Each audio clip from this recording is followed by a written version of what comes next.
جی السلام علیکم ورحمۃ اللہ وبرکاتہ۔ پاکستان نے افغانستان سے جو 3 مطالبے کیے ہیں وہ سامنے آ گئے ہیں۔ وہ 3 مطالبے آپ کے سامنے رکھوں گا۔ لب لباب یہی ہے کہ افغان سرزمین پاکستان کے خلاف استعمال نہ ہو، اور ترکی سے جو خبریں آ رہی ہیں وہ حوصلہ افزا نہیں ہیں۔ مطلب افغانستان لیفٹ رائٹ کر رہا ہے، دائیں بائیں کر رہا ہے، وہ آئیں بائیں شائیں کر رہا ہے، مطالبات پر نہیں آ رہا، اور صورتحال جنگ کی طرف جا رہی ہے۔ اس پر مزید بات کرتے ہیں، اور اس پر بھی بات کرنی ہے کہ کیا 27ویں آئینی ترمیم کے بدلے مولانا صاحب کو اپوزیشن لیڈر قومی اسمبلی میں بنایا جائے گا یا گورنرشپ دی جائے گی خیبر پختونخوا میں۔ بہت کچھ چل رہا ہے اور بہت کچھ آگے ہونے والا ہے۔ اس پر بھی بات کرنی ہے، اور اس پر بھی بات کرنی ہے کہ ایک اچھی پیش رفت ہوئی ہے۔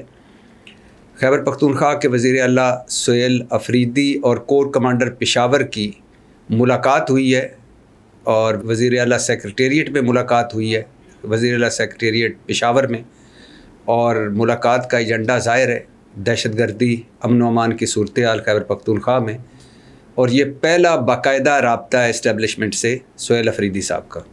اچھی پیش رفت ہے اس حوالے سے کہ اس طرح کی ملاقاتیں ہوتی رہیں تو کم از کم بہت سارے ایشوز پر غلط فہمیاں دور ہوتی ہیں۔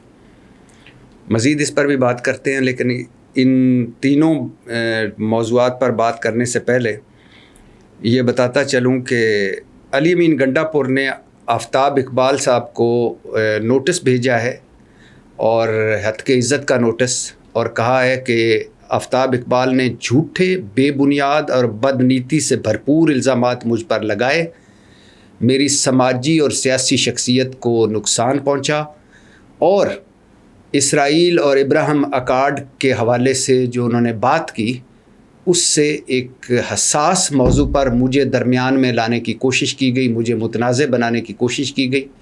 آفتاب اقبال معافی مانگیں ورنہ کارروائی کے لیے تیار ہو جائیں۔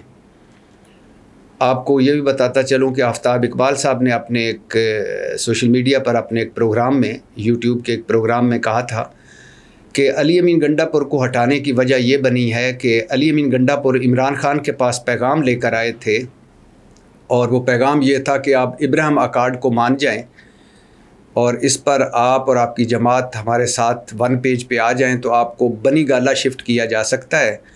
وہاں نیٹ یا ٹیلی فون کی سہولت تو نہیں ہوگی، لیکن آپ کو وہاں شفٹ کیا جا سکتا ہے۔ اور جب عمران خان کو علی امین گنڈا پور نے یہ پیغام پہنچایا تو عمران خان صاحب غصے میں آئے، اور انہوں نے فیصلہ کر لیا کہ علی امین گنڈا پور کو اب وزیر اعلیٰ نہیں رکھنا۔ اور یہ جب بات کی تو اس کے جواب میں اب علی امین گنڈا پور نے کہا ہے کہ یا ثبوت دیں کہ میں نے ایسی کوئی بات کی ہے، یا پھر ہتک عزت کی کارروائی کے لیے تیار ہو جائیں۔ یہ اتنا سینسٹیو موضوع ہے اس وقت پاکستان میں، میرے خیال میں اگر ثبوت نہیں ہے آفتاب اقبال صاحب کے پاس تو اس موضوع پر بات کرنا ہی عجیب و غریب ایک مسئلہ پیدا کرتا ہے، کیونکہ اسرائیل اور مقبوضہ کشمیر اور فلسطین یہ وہ ایشوز ہیں جن پر پاکستانی 25 کروڑ کے 25 کروڑ ہی بڑے سینسٹیو ہیں، حساس ہیں۔ اس موضوع پر کوئی لیفٹ رائٹ نہیں ہو سکتی، اور میں پہلے بھی کہہ چکا ہوں کہ ابھی کسی حکمران کی یہ جرت نہیں ہے کہ کوئی اس طرح ابراہیم اکارڈ کو مان لے یا اسرائیل کو تسلیم کر لے۔ ایسا ہو نہیں سکتا۔ اسرائیل نے جو کچھ غزہ میں کیا، اسرائیل جو کچھ مسلسل کر رہا ہے، اور پاکستان ہی وہ واحد ملک ہے غالباً جس کے پاسپورٹ پہ لکھا ہوا ہے کہ یہ پاسپورٹ سوائے اسرائیل کے باقی ہر جگہ کارآمد ہے۔ اب نیا آیا ہے پاسپورٹ مختلف تبدیلیوں کے بعد، اس میں بھی یہ لکھا ہوا ہے۔ تو مجھے تو ایسی کوئی خبر کہیں سے نہیں ملی کہ حکومت، ریاست اسرائیل کو تسلیم کرنے جا رہی ہو، یا ابراہیم اکارڈ پر کوئی سائن کرنے جا رہی ہو، یا ابراہیم اکارڈ کو ماننے جا رہی ہو۔ ہاں، بہت ساری چیزیں ہیں جو خلیجی ممالک میں چل رہی ہیں، اور ٹرمپ صاحب کئی مرتبہ اس پر بات کر چکے ہیں کہ انہیں یقین ہے، انہوں نے کہا کہ مجھے امید ہے، یقین ہے کہ سعودی عرب ابراہیم اکارڈ مان جائے گا، اسرائیل کو تسلیم کر لے گا، لیکن ابھی تک اس حوالے سے کوئی پیش رفت نہیں ہوئی، کیونکہ ابھی غزہ کے حوالے سے بہت ساری چیزیں ابہام کا شکار ہیں۔ غزہ میں لاکھوں ٹن ملبہ پڑا ہوا ہے، اور ابھی لاشیں دبی ہوئی ہیں، ابھی واپسی ہوئی ہے غزہ کے مکینوں کی، ابھی بہت لمبا سفر باقی ہے۔ غزہ میں کس نے ٹیکنوکریٹ حکومت کی سربراہی کرنی ہے؟ آگے اسرائیل کیا اپنے وعدوں سے پھر تو نہیں جائے گا؟ اور کیا آگے صورتحال سامنے آتی ہے؟ یہ ابھی بہت، اس حوالے سے کچھ کہنا ابھی بہت قبل از وقت ہے۔ اور پھر یہ بھی بتاتا چلوں کہ گو کہ ٹرمپ صاحب نے ایک بڑا مضبوط سٹانس لیا جب اسرائیلی پارلیمنٹ نے نیتن یاہو کے کہنے پر مغربی کنارے کو ضم کرنے کی قرارداد پاس کی، تو ٹرمپ صاحب نے کہا کہ اگر اسرائیل نے مغربی کنارہ جو فلسطین کا اپنے اندر ضم کیا، اپنے ساتھ ملایا، تو امریکہ کی وہ حمایت کھو دے گا اسرائیل، اور امریکہ اس کی امداد بند کر دے گا۔ یہ ایک بے وقوفانہ فیصلہ ہے، جس کے بعد اس قرارداد پر جو اسرائیلی پارلیمنٹ نے پاس کی تھی اس پر عمل درآمد رک گیا ہے۔ اور ٹرمپ صاحب نے یہ بھی کہا کہ میں عرب ممالک کو زبان دے چکا ہوں اور اب اس سے پھرنا ناممکن ہے۔ تو بہت ساری چیزیں پازیٹیو جا رہی ہیں، بہت ساری چیزیں ابھی ہونی ہیں، لیکن کوئی ایسی بحث نہیں ہو رہی ملک میں، میں نے بہت جگہ پتہ کیا کہ جس میں یہ ذرا سا بھی تاثر ملتا ہو کہ ہم اسرائیل کو تسلیم کرنے جا رہے ہیں یا ابراہیم اکارڈ کو ماننے جا رہے ہیں۔ تو بہرحال علی امین گنڈا پور نے نوٹس بھجوایا کہ عزت کا، دیکھتے ہیں آفتاب اقبال صاحب کیا اس کا جواب دیتے ہیں۔ اور یہ بھی بتاتا چلوں کہ جو 3 مطالبات آئے ہیں سامنے، اب میں ہمارا جو پہلا موضوع اس پر بات کر رہا ہوں، 3 مطالبات جو پاکستان نے افغانستان سے کیے ہیں، وہ مطالبات بھی بڑے دلچسپ ہیں۔ پہلا کہ ٹی ٹی پی کے خلاف اور پراکسیز کے خلاف اور دہشت گردوں کے خلاف اور خارجیوں کے خلاف افغانستان ایکشن لے، جو افغانستان میں موجود ہیں، جن کے بیس کیمپ افغانستان میں موجود ہیں، جن کے ٹریننگ کیمپ افغانستان میں موجود ہیں، جو خود افغانستان میں موجود ہیں، ان کی طالبان حکومت ان کے خلاف ایکشن لے، اور پھر تصدیق شدہ شواہد ہمیں دے کہ یہ ہم نے ایکشن لیا ہے دہشت گردوں کے خلاف، اور پھر اس ایکشن کے نتائج عملی طور پر نظر آنے چاہیے۔ 2 پوائنٹ۔ تیسرا جو بڑا دلچسپ پوائنٹ ہے وہ یہ ہے کہ ملا ہیبت اللہ صاحب جو امیر ہیں طالبان کے، وہ فتویٰ دیں کہ یہ جو ٹی ٹی پی نے جہاد کا اعلان کر رکھا ہے پاکستان کے خلاف، یہ جہاد نہیں ہے، یہ حرام ہے اس طرح کی لڑائی۔ تو یہ بڑا اہم مطالبہ ہے۔ اور یہ آپ کو بتاتا چلوں کہ جب دوحہ معاہدے پر دستخط ہوئے تو اس کے بعد الجزیرہ کو انٹرویو دیتے ہوئے افغان وزیر دفاع ملا یعقوب نے، جو ملا عمر کے بیٹے ہیں، انہوں نے کہا تھا کہ پاکستان جو سمجھتا ہے سمجھتا رہے، ہم ٹی ٹی پی کو دہشت گرد نہیں مانتے، اور اگر افغانستان ٹی ٹی پی کو دہشت گرد نہیں مانتا تو اس کا مطلب ہے پھر وہ یہ فتویٰ بھی نہیں دینے میں اس کو پرابلم ہے کہ یہ جو ٹی ٹی پی جو دہشت گرد کارروائیاں کر رہی ہے اور جس کو جہاد کا نام دیتی ہے، یہ حرام ہے۔ تو یہ مطالبے ہیں جو پاکستان نے افغانستان سے کیے ہیں۔ دوحہ کے بعد تیسرا دور جو استنبول میں پاکستان اور افغانستان کے درمیان ہونے والا تھا، وہ ابھی تک تعطل کا شکار ہے، اور کچھ میڈیا ہاؤسز یہ رپورٹ کر رہے ہیں کہ افغانستان نے پاکستان کی ڈیمانڈ ماننے سے انکار کر دیا ہے، اور مذاکرات کا تیسرا دور تعطل کا شکار ہے۔ اور اگر اس کو مان لیا جائے تو اس کا مطلب ہے جنوبی ایشیا کی صورتحال کافی پیچیدہ ہو چکی ہے، ایک ٹینشن کی فضا ہے۔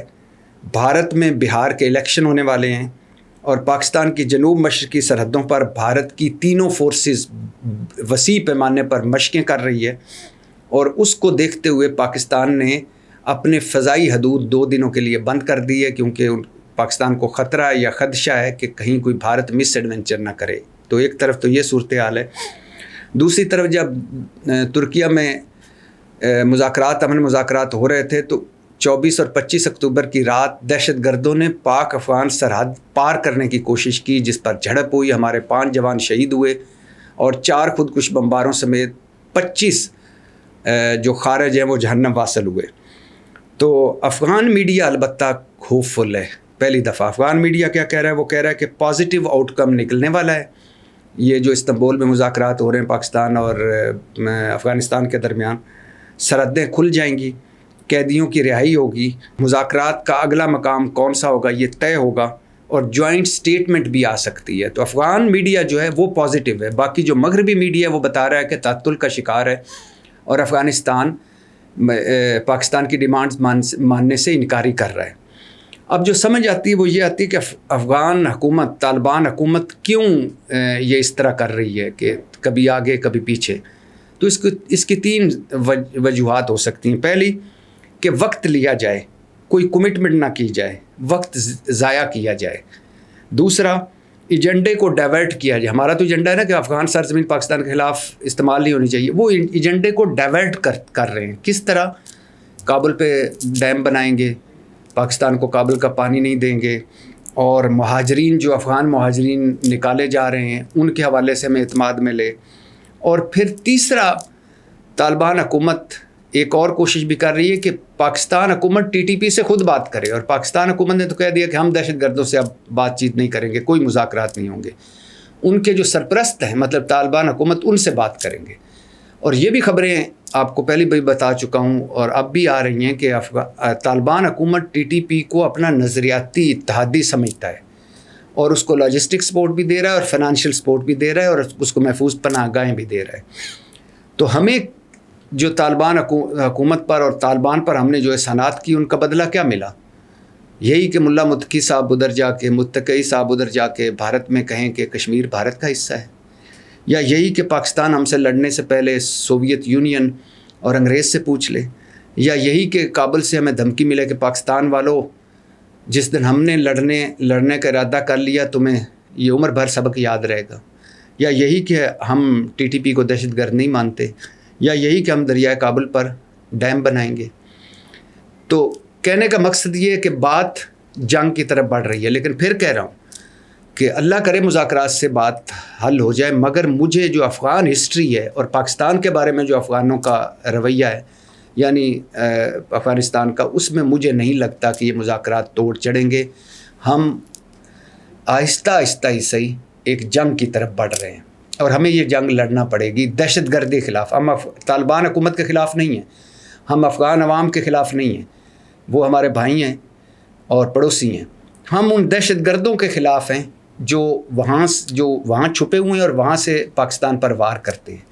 تو آخری دہشت گرد تک، آخری دہشت گردی کے ٹھکانے تک ہمیں جنگ لڑنا ہوگی، اپنے لیے، پاکستان کے لیے اور اپنی آنے والی نسل کے لیے. تو دوسرا موضوع جو آپ کو بتایا تھا وہ بھی بڑا دلچسپ ہے. آپ کو کئی بار بتا چکا ہوں کہ حکومت 27ویں آئینی ترمیم لانے کی کوششوں میں ہے، اور 27ویں آئینی ترمیم اس لیے لا رہی ہے کہ جو 26ویں آئینی ترمیم میں سکم رہ گئے تھے یا جو کمیاں بیشیاں رہ گئی تھیں وہ بھی پوری کر لے، اور صوبے ہو سکتا ہے زیادہ ہو جائیں، NFC ایوارڈ کا میں کوئی رد و بدل ہو جائے، اور بہت ساری چیزیں ہیں، ججوں کے تبادلے اور بہت ساری چیزیں ہیں جو اس میں سنی جا رہی ہیں کہ آئیں گی. اس حوالے سے حکومت مولانا صاحب کو ساتھ ملانا چاہتی ہے، کیونکہ مولانا صاحب کی اسمبلی میں سیٹیں تو تھوڑی ہیں، لیکن حکومت یہ افورڈ نہیں کر سکتی کہ مولانا صاحب اٹھیں اور اپوزیشن میں مل جائیں اور ایک اتنی بڑی سیٹ پاور PTI کو یا تحفظ عین پاکستان کو مل جائے اور ان کے لیے مسئلہ پیدا ہو. تو بلاول بھٹو نے مولانا صاحب سے ملاقات کی، اور اندر افواہیں یہ اڑ رہی تھیں کہ شاید مولانا صاحب کو اپوزیشن لیڈر بنایا جا رہا ہے، کیونکہ عمر ایوب کے بعد عمران خان صاحب نے تو محمود خان اچکزئی کو اپوزیشن لیڈر بنانے کی منظوری دی تھی، لیکن ان کو ابھی بنایا نہیں جا رہا. تو یہ تو خیر کسی کو بھی بنا سکتے ہیں، کچھ بھی ہو سکتا ہے اس ملک میں، کون سا کوئی قانون ہے، آئین ہے، اصول ہے، منطق ہے، اخلاقیات ہے. تو یہ سوچا جا رہا تھا کہ شاید مولانا صاحب کو اپوزیشن لیڈر بنائیں 27ویں آئینی ترمیم پر حمایت کے بدلے، یا خیبر پختونخوا میں گورنرشپ دیں. تو اس طرح کی باتیں چل رہی ہیں. مولانا صاحب نے میڈیا کے سامنے تو کہا ہے کہ نہیں، یہ ایک خیر سگالی ملاقات تھی، ایک نارمل ڈسکشن تھی، لیکن جو 27ویں آئینی ترمیم کے حوالے سے مولانا صاحب کو اعتماد میں لینے کی باتیں ہیں، یہ بڑے ایک تواتر سے جاری ہیں. اب مولانا صاحب زیرک سیاستدان ہیں، وہ ایسے خواہ مخواہ تو فی سبیل اللہ تو 27ویں آئینی ترمیم کی حمایت نہیں کریں گے. وہ بھی کچھ چاہیں گے کہ وہ ریلیونٹ بھی رہیں اور ان کو فائدہ بھی ہو. اور اب وہ فائدہ کیا ہو سکتا ہے، یہ بڑا دلچسپ ہوگا اور اہم ہوگا. اور جو آخری موضوع تھا وہ تھا پازیٹیو ایک پیش رفت کہ کور کمانڈر پشاور جنرل عمر بخاری اور خیبر پختونخوا وزیر اعلیٰ سہیل افریدی کی ملاقات ہوئی جمعے کے روز خیبر پختونخوا CM سیکریٹریٹ میں ہوئی. اور ملاقات کا ایجنڈا تھا صوبے میں امن و امان، مطلب دہشت گردی کے حوالے سے اسٹیبلشمنٹ اور خیبر پختونخوا کی حکومت کا مل کر چلنا۔ بہت ساری باتیں ہوئیں اس حوالے سے، بہت ساری باتیں خیبر پختونخوا حکومت والے بھی بتا رہے ہیں، بہت ساری باتیں باہر بھی آ رہی ہیں، لیکن ان باتوں کو اگر ایک طرف بھی چھوڑیں تو یہ بہت اچھی پازیٹیو رسپانس ہے، بہت اچھی پیش رفت ہے، پازیٹیو پیش رفت ہے کہ خیبر پختونخوا اور وفاق کو اب دہشت گردی کے معاملے پر ایک پیج پہ آنا ہوگا۔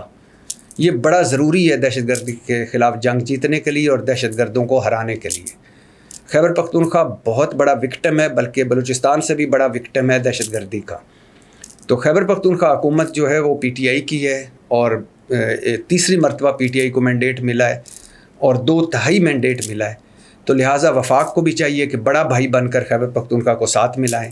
سہیل افریدی صاحب کے جو چھوٹی چھوٹی خواہشیں ہیں یا چھوٹی چھوٹی چیزیں ہیں ان کو سیٹل کریں۔ کیا ہو جاتا ہے اگر وہ عمران خان سے ملاقات کر لیں؟ کیا ہو جاتا ہے اگر ان کو نئی بلٹ پروف گاڑیاں دے دیں؟ کیا ہو جاتا ہے جو ان کو فنڈز دے دیں؟ کیونکہ مقصد بڑا ہے، مقصد ہے مل کر دہشت گردی سے لڑنا۔ تو یہ اچھی پیش رفت تھی، اچھی ملاقات تھی، ایسی ملاقاتیں ہونی چاہیے، تبھی ہم دہشت گردی کے خلاف جنگ جیت پائیں گے۔ پاکستان زندہ باد۔